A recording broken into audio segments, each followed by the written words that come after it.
Hello there, and welcome to the Rose Woman Pod. It's Christine Marie Mason, your host. Every week we talk about something that might loosen us up a little bit, create more freedom, more wholeness, more joy, more inquiry, curiosity in the world.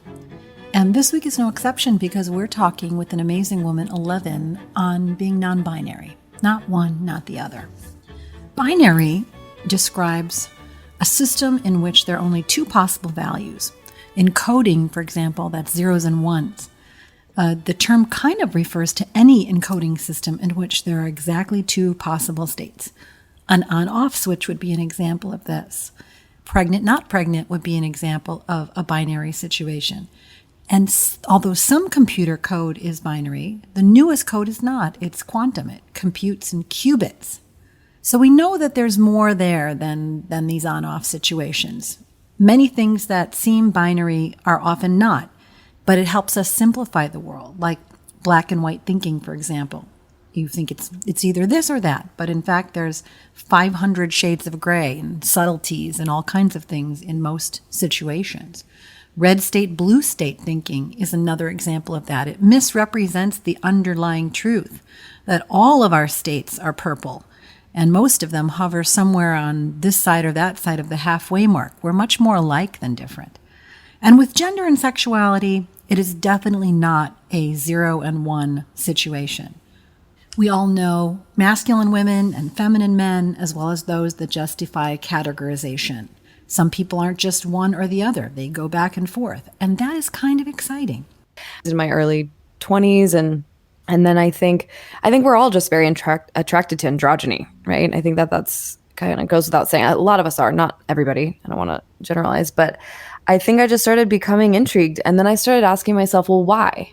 So I kind of doing like Gestalt type things in my journal. And I was going, well, why? Like, what is it about that? Why am I so entranced by some of these beings?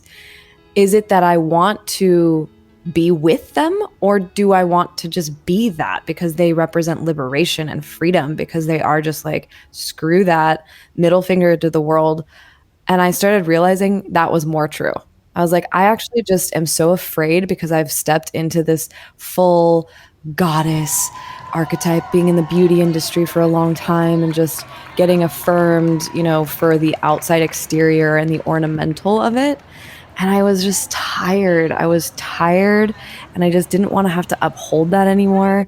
And I just realized, I was like, okay, I actually think I might be stepping into, non-binary was the language that actually came first. And so I had other friends that were identifying or, speaking to that. And I started meeting with them and just having conversations.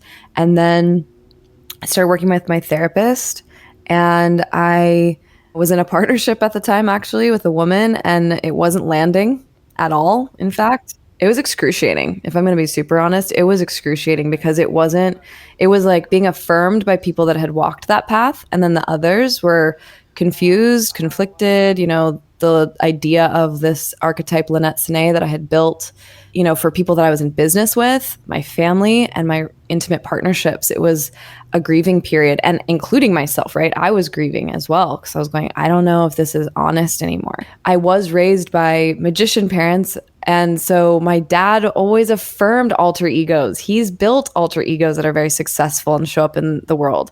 So in my playful sort of way, I kind of just started messing with that and being like, okay, well, this is an alter ego that makes me feel honest. So like, fine, if I'm just going to put it in that category for whatever makes you feel comfortable, you guys, I've been in inquiry around a lot of this. And it's not my job to make people feel comfortable. I'm learning, of course. And I also recognize that there's grace for people in their process as well. So some of my friends and family are like, Elle feels good. I'm like, okay, great. Elle feels good for me too. I'm fine with that. I do introduce myself as 11 because it's a fun pattern interrupt and I love it. Having a good time. But yeah.